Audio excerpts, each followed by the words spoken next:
দিনটা ছিল 24শে মার্চ সোমবার, ঠিক আমার ছোট ছেলের জন্মদিনের আগের দিন। সেই দিন আমি সকাল থেকে ভাবছিলাম যে আগামীকাল 25শে মার্চ আমার ছেলের জন্মদিন, ছোট ছেলের জন্মদিন। কিন্তু জানো তো, বাচ্চারা একদম নিরামিষ খেতে পারে না। আর যারা আমার প্রথম থেকে ব্লগ দেখো তারা জানোই যে আমরা শনি আর মঙ্গলবার নিরামিষ খেয়ে থাকি। তো দেখলাম সকাল থেকে মুখটা প্রায় ভাতের হাঁড়ি আর কি।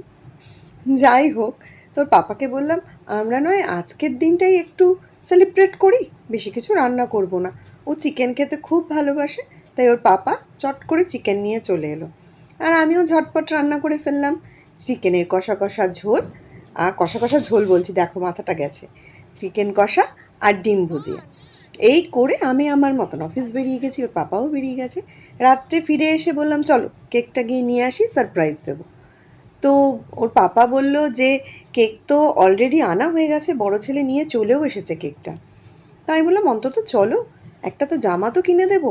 ও মা, দেখি ওর কাকিমুনি এসে একটা জামা হাতে ধরিয়ে দিল। তা কি করব, তা কিছু তো একটু বাচ্চাকে দিতেই হবে। ছোট ছেলের জন্য কিছু আনবো বলে বেরোলাম। তো যাই হোক, আমি বললাম না চলো একটু মিয়ামরে যাবো আমি, কারণ ছোট ছেলে চিকেন ইন্টারনেট খেতে খুব ভালোবাসে। তো কুদঘাটে যাওয়া হয়নি। আমরা চলে গেছিলাম আমাদের করুণাময়ী মিয়ামর থেকে আমরা চিকেন ইন্টারনেট নিলাম। আর যতক্ষণে সাহাবাবু পেমেন্ট করছে চিকেন ইন্টারনেটটা গরম হবে, ততক্ষণ কিন্তু আমি চুপ করে দাঁড়িয়ে থাকিনি বা ওয়েট করিনি কোনো কিছুর। আমি কিন্তু টুকটাক করে ভিডিও ছবি তুলে নিয়েছি, কেউ ছিল না বলে আর লজ্জাও পাইনি। তারপর একটু ঘুরে ঘাড়ে দেখছিলাম, একটু ভিডিও করছিলাম, বেশ মজাই লাগছিল। আর উনি আমাকে জিজ্ঞাসা করছিলেন যে গরম করে দেবো। আমি বললাম হ্যাঁ হ্যাঁ আপনারা গরম করেই দিন। তো বাড়িতে এসে ছেলেকে দিতেই ছেলের মুখে একগাল হাসি। তারপর বললো রাত্রে কি খাবো, তো রাত্রে নিয়ে এসেছিলাম বিরিয়ানি। তা দেখে তো আরও খুশি। সবাই এসে কে এসছে এটা? আর এটা কে?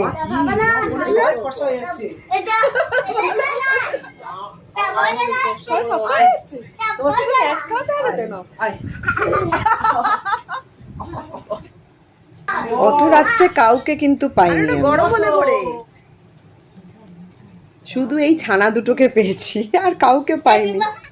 Happy birthday, happy birthday, happy birthday to you. Happy birthday, dear. Happy birthday, happy birthday to you.